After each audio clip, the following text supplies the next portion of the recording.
Hi, welcome, good afternoon, and you're tuned into another edition of U of T Live Stream, where you, the prospective student or admitted student in this case, can ask us, the professionals, questions that you might have about coming to study at the University of Toronto.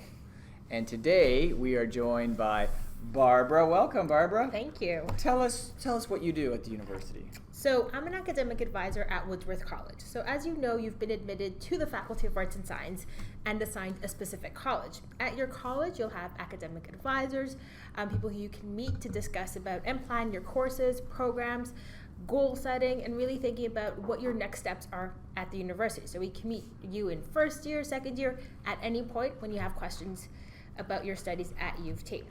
So now is the time that I guess that one of the most important decisions is that you have to accept your offer, right? So at this point, you're kind of figuring out what the next step is. If I've accepted my offer, when do I have to make a payment? So unlike other institutions, U of T doesn't require a minimum payment or deposit once you accept your offer. You will make a tuition payment once you've added your courses. And the tuition payment deadline is in August. So August the 30th, you would have to have made either a financial commitment, a payment towards your tuition, or a deferral if you have applied and have completed a financial aid application. If this is through another province or through Ontario, or even U.S. applicants, you can defer your fees based on financial aid if you're receiving financial aid in September. Now, do they have to pay it all up front, or is there payment plans like installments per se? Yeah, so your tuition will be divided between the first term and the second term. So for your first term tuition, you do have to make the payment of all of your first term tuition. Okay, great. But there's the difference between your tuition payment, which goes towards your fees, your courses, the incidental fees, and your residence. Right. If you're living in residence, you will have an early residence payment, so a deposit for your residence, and each residence will vary in terms of what the date is to receive that payment and also the method of payment. So make sure to contact your residence that you've been admitted into and try to figure out, okay, when do I have to make this payment and how do I have to make this payment? Paying your tuition fees once you've added your courses, you've set on the timetable, is pretty straightforward, and there are links through the ACORN webpage on how to make a tuition payment. Okay, so for those that are watching that are in the GTA or will be in the GTA, there will be in-person orientation throughout the summer, correct? For sure, yeah. So each colleges will have different programming available. So for example, at Woodsworth College, we're going to have, we have drop-in academic advising appointments. So you can come in and speak to an academic advisor. You also have, we have sessions on how to build a timetable. And each college will have their own thing as well. Some colleges might have an online presence. They might have videos or anything like that you can see. But most colleges will have an email address that if you have any questions, feel free to contact them directly. And you'll be assigned to either an academic advisor or somebody will be able to answer your questions. Okay, so if you can't attend the sessions in the summer, there's lots of opportunity for you to ask questions via email or perhaps drop in at another time in the summer. So for those that are thinking about the next steps and wanting to know how that happens and when, there'll be ample opportunity for you to have those questions addressed or get guidance if you need it. Yeah, and we're here to help you. So please don't feel intimidated or like you're supposed to know all these steps or you're supposed to know how to enroll in courses. The registrar's office is there to help you, transition into university and to make these. It's best to ask than have missed a deadline or something that was important. Right. Yeah. Okay, so you touched upon the tuition. Is it the same for international students versus domestic as far as do they have to pay the whole year or can they also do by semester? It is the same for international students. However, some international students, due to their study permit applications or their study permit requirements, depending on the country they're coming from, they might have to prove that they've made tuition payment for the full academic year. So it's best to consult with the Canadian Embassy that you're coming from to see if they have any type of tuition requirement. Okay. That's great. Thank you. So we've got some questions that are coming in through our feed now. So let's get right to them. When do you get to pick your major or minors? I am aware that I can apply to classes and wish to major minor, but do I do that during first year, or do I wait? So let's just clarify when students would be declaring those, specialist, major, or minor. Of course, yeah. So you've been admitted into the Faculty of Arts and Science within the stream of either life science, computer science, or mathematical and physical science. So in this stream, you don't have to pick your major or your minors or your specialist in first year. So the idea is that in your first year at U of T, you're going to be taking a lot of introductory courses that will be broad enough that could be applied towards various programs of study, so various majors, minors, or specialists. And you'll only decide or pick one after first year. But even after first year, you do have an opportunity to switch around. So U of T is pretty great and flexible in that way that you're building your degree. So you haven't been admitted into a specific program, and you have specific first year courses that you have to complete, and you're stuck with this program. You actually get to pick your first year courses to make sure that they cover enough bases to go into various programs of studies. So as a part of researching your first year courses, I would advise you to go into the Faculty of Arts and Science webpage. There's a link there for programs. You can select up until like 4 programs that you think that you might be interested in and see what their first year requirements are. So most life science programs will have the same first year requirements of first year bio, chem, and math, and you could use those first year courses to go into a variety of other majors, minors, or specialists. The difference might be in terms of grades. So there are certain programs, certain majors or minors or specialists that have grade cutoffs. So you've taken these first year courses and you need an overall average of, let's say, a 75 or something like that to be qualified for that program. So you only get to actually decide your program of study, even though you might have accepted your offer to U of T. In your application, you stated that you were interested in a program of study. You haven't been admitted into that program of study, and even if you know that's the one that you want and you're going for that specialist and you're going to complete the majority of your courses in that discipline, you only finalize it after your first year. Right. Okay, great, thank you. So on average, how many classes do people take? Besides taking the required first year classes, how many classes can we take as elective / interest classes? Yeah, so at U of T, there isn't a minimum course requirement. So you don't necessarily need to be, you were admitted as a full-time student, you have to maintain full-time status. There isn't a requirement in that sense. However, traditionally students do take between 4 and 5 courses or credits through the year. If you plan on graduating, let's say, in 4 years, the idea would be that you'd be taking 5 credits a year.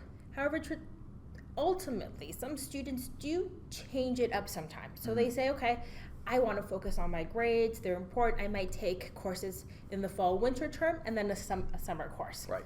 And get additional courses in the summer. So let's say you've been admitted once again to the life science, you already have 3 or 4 core courses that you need, and you don't have that many room for electives. You might have one course for an elective or 1 credit that you need for an elective. If you were admitted into something like physical and mathematical science, you might only have, okay, I have 2 math courses or physics courses that I need. How do I fill the rest of my timetable? So it's all about maybe pursuing different interests or courses that you might be curious about. At this time, you might also want to think about first year seminars or completing what we call breadth requirements. So as a part of your degree at U of T, right, you need to complete 20 credits, and within your credits you're going to specify if you want a major or specialist or a minor in specific areas. In addition to that, U of T says, okay, in order to graduate, if you're a life science student, you have to take courses outside of your area of interest. So you're a life science student, you got to take at some point a course in humanities or in social sciences. Right. And we call that your breadth courses. So we want students to be well-rounded at the time of graduation. So for some first-year students, what we encourage is to look into first-year seminars as a way to completing their breadth requirement. Because first-year seminars are capped at 25 students, so it's a small classroom experience. The instructors are extremely involved and available to the students. So if you're a science student or computer science student and you figure out, oh, this humanities course is going to be the worst, I can't really think about taking something like that, a first-year seminar might be a great way to transition into that. You might not have the requirement of writing a major essay. There might be smaller research papers or a presentation.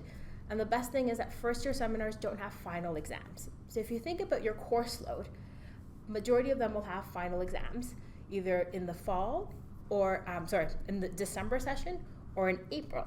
If you plug in a first-year seminar in your timetable, you know for certain that will not have a final exam. Okay, that's a good tip for those students who are thinking about choosing their courses. And we should say that the term courses/credits, they're interchangeable, right? Because some students get confused by the course versus credit, but at U of T it's the same thing. It is, yeah. So at U of T we run in a system that you either have like a course or a credit. So we run in the 1 credit or a half credit system. So a course, a full credit course would run from September all the way to April, and that would be 1 full credit. And you know that it's a full credit because the course ends with a Y. So for example, first year economics, sorry, that was a bad example because they changed it this year. Okay. First year political science, it's a Y. So full credit, full year. Then we have half credit courses that run either in the first term, so September to December, and those are notified with an F at the end. So it's, for example, computer science, CSC 108, H1F, half credit, first term. And then the second term courses have an H1S, so they run from January until April. When you enroll in courses in July, you are required to select courses for the fall and the winter session. So it's important to realize that when you're building your timetable, you're building your timetable for the full academic year. So you're enrolling courses in the fall, in the winter session. You might have an opportunity to change those winter sessions, but you want to make sure that you enroll on the first day of course enrollment because you will have priority for those courses. Okay, good advice again. So on average, we did that one, right? How do we register for courses? So we touched on this in the beginning, but let's walk the students through how they go about registering, and maybe we can explain exactly what Acorn is for those that are completely new. Yeah, so let's say you've planned out your timetable, right? You've consulted. So taking a step back, before you plan your timetable, what you need to, or in order to plan your timetable would be, there's a link that they'll share with the Faculty of Arts and Science that gives you the link to 2 important resources as a student. One is the calendar, and one is the Faculty of Arts and Science timetable. So if you consult the calendar will list all of our programs at U of T, all of the courses possibly offered at U of T, but it doesn't state what time the course is offered or when the course is being offered. So in the calendar, you might look at the first year requirements for, let's say, computer science, and you'll jot down what are the first year courses you need. Then you'll consult the timetable to figure out, okay, when is that course being offered? When you consult the timetable, you will see the course listing, so the course code, the course name, and you'll see associated with the course, there might be multiple lectures. Right. And you have to select one. So you're not enrolling in all these lectures. So you're selecting one lecture. And if you're a science student, your courses will have lectures, tutorials, and labs. So you're selecting one lecture, one tutorial, one lab, and you're plugging this into a timetable, right? You're making sure that these courses are not conflicting with one another because this is your responsibility. U of T, the system will not check for you to see if there's any type of course conflict. Once you've done this, and hopefully before course enrollment starts, you've logged on to Acorn. So Acorn is our web platform for students, anything regarding your registration at U of T. So it shows the courses you're enrolled in, your timetable, it'll show your fees, later it'll show your academic transcript, the grades that you've received for your courses. So it's your official record at U of T. So hopefully you'll log on to Acorn before the date of course enrollment and just familiarize yourself to how it looks and how to add courses. It should be a little bit self-explanatory, but if it's not, there are videos that you could see through Acorn to show you how to add courses. So on July 27th, as a first-year student, you get to enroll in courses on July 27th. So that's when Acorn will open up to first-year students to add any courses. You will be able to use Acorn previous to that, but you won't be able to add any courses. Okay. On the 27th, you will be assigned a specific start time. So students are staggered so the system doesn't crash. You'll be able to view your start time on July 21st. So if you log on to Acorn on July 21st, they'll say you get to enroll in courses on July 27th at 6 a.m., at 5 p.m.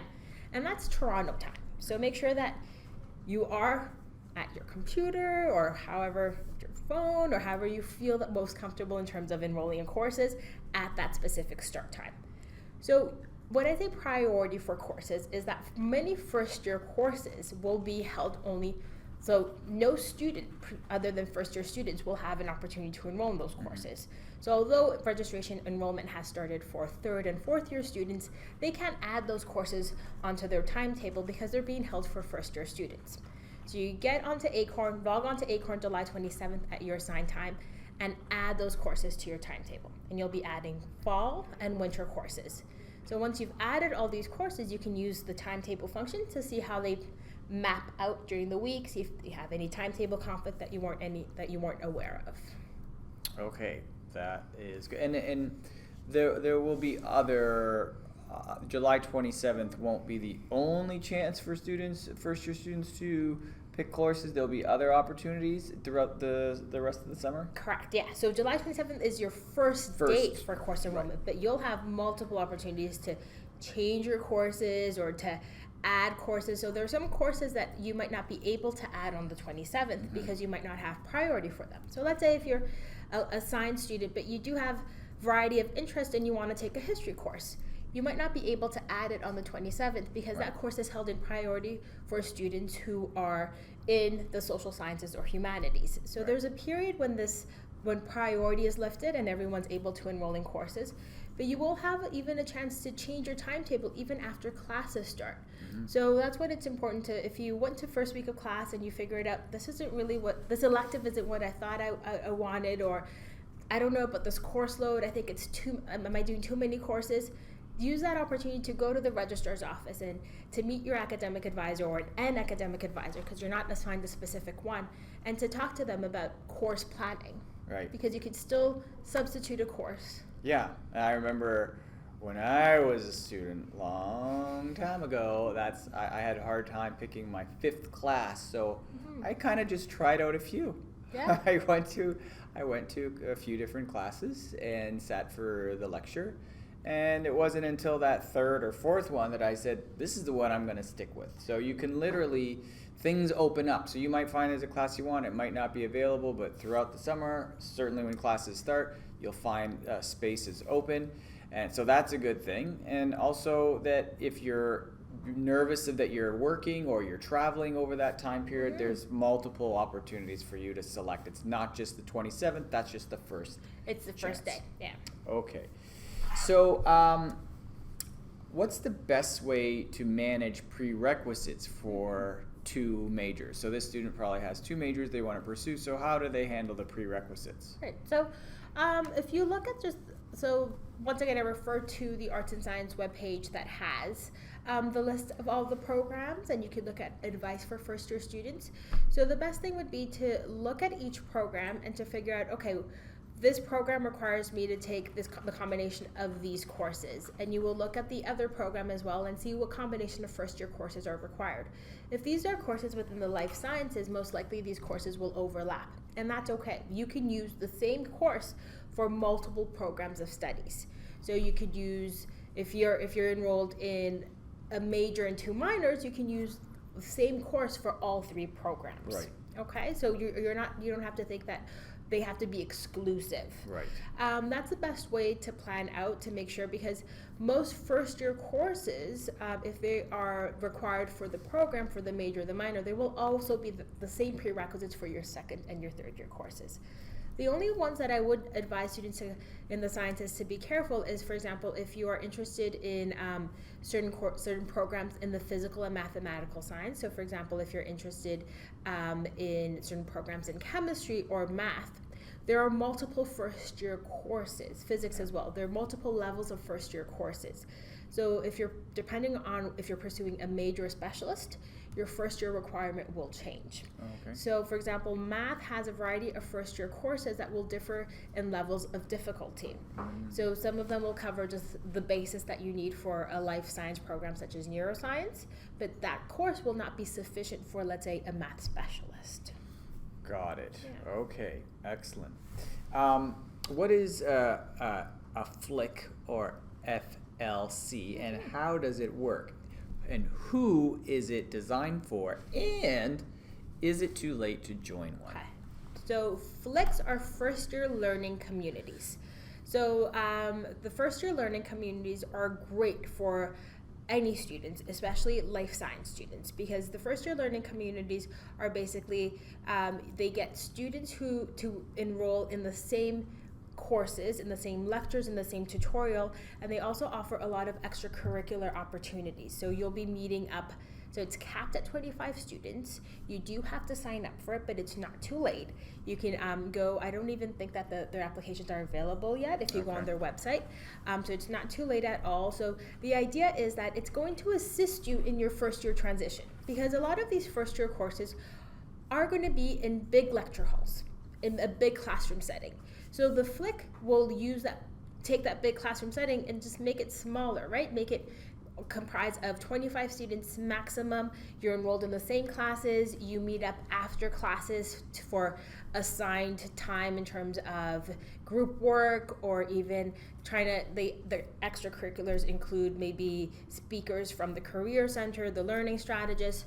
So it's really great in a way to, if it's your first year, to make U of T seem a lot more personable, smaller, and to give you a sense of community within U of T as well.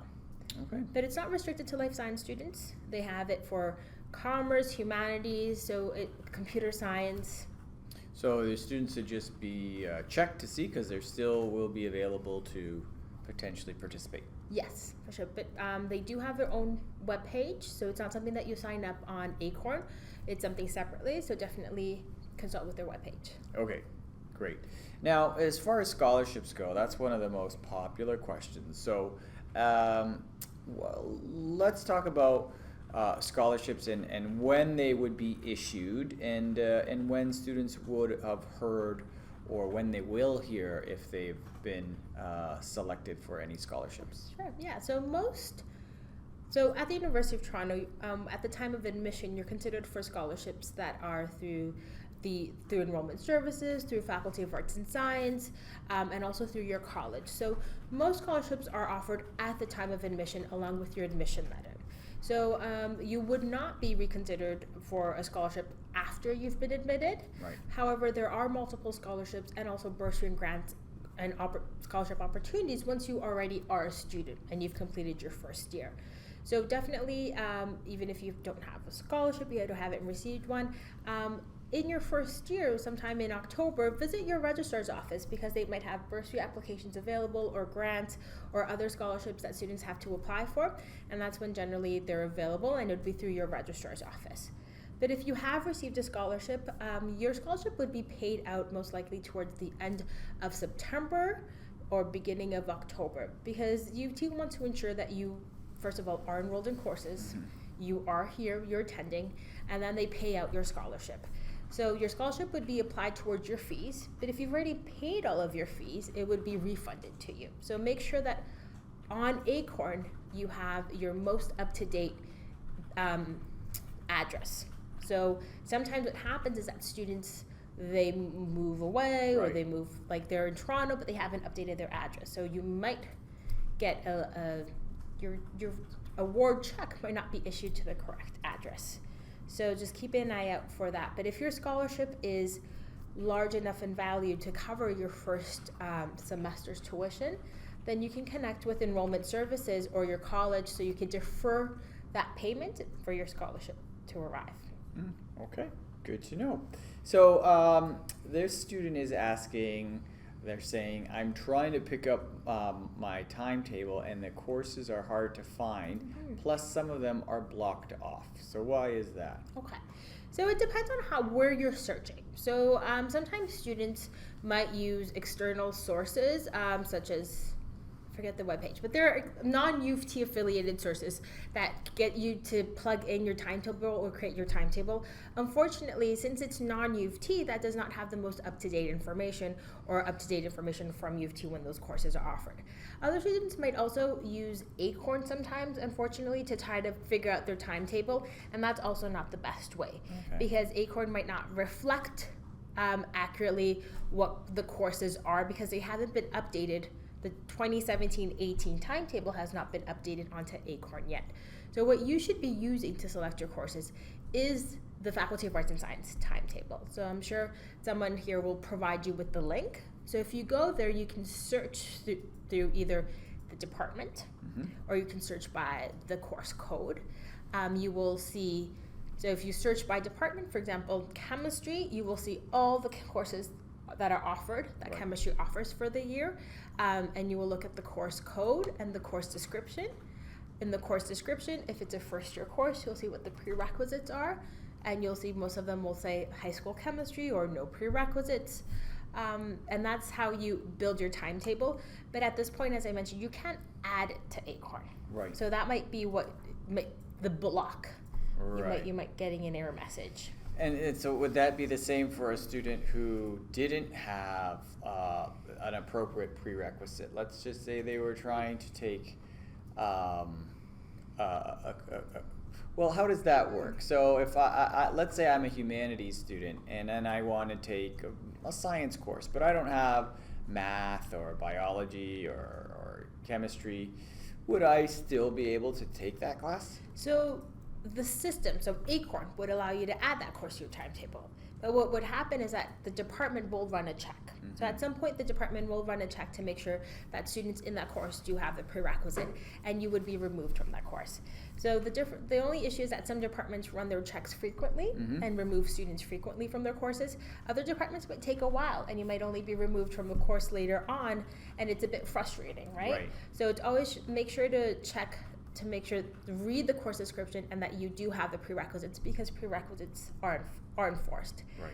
If you're coming in with transfer credits, if you're coming in with IB or AP transfer credits, assume that you will have the transfer credit. So for example, Enrollment Services has that chart that students can see what transfer credit they can expect. So let's say if you feel that, yes, I'm getting a transfer credit for biology, I do feel comfortable that I've covered sufficiently this first year biology course, you can go ahead and enroll in the second year course. But if you feel I'm uncertain, enroll in the first year course and then speak to an academic advisor, because you can always switch into the higher level course afterwards. And also if you're looking at electives, especially if you're coming in with transfer credits, there are a few second year electives that don't have any prerequisites. So some 200 level courses, sometimes in different departments such as classics, anthropology, sometimes they don't have first year requirements. So because we do have a cap on how many first year courses can be counted towards your degree, you might want to swap out a first year elective for a 200 level elective. And that's something that you definitely would consult an academic advisor to discuss. And we also know a lot about the courses, right? So if you ask, I'm looking for a course that offers this subject, we'll be able to direct you. Right. Okay, that's good advice. So when do you find out who you're rooming with in, say, Woodsworth College? Well, that would depend. It's all the residents, right? So at U of T, you'll find out that some things are a bit decentralized. So there's not one office that is responsible for everything. So for example, at the registrar's office, we're responsible for your academics at U of T and your well-being in terms of U of T and courses. But we're not really connected with the resident side or with the student life side. So that's something that you definitely want to consult the residents directly. Some residences will have a profile. So you want to make sure that you've submitted the profile on time, and then you'll find out. Hopefully before you move in. Yeah. That sounds about right. But we can throw up the housing services just in case those students are curious as to find out more detail as to the when. So Barbara, what would you say is the most common question or concern that students have when they come to speak to an academic advisor like yourself? And second part, what piece of advice would you share with some incoming students now? Sure. So I think the most important thing is to realize that, first of all, you've been admitted to UT. So that's great. That's a huge feat in itself, and that you've been really successful so far in high school, right? But remember that at University of Toronto, sometimes your first year courses or certain courses don't go as planned, right? So there might be, you get your first quiz back, or you get your first assessment back, and you might not have gotten the grades that you're used to getting, right?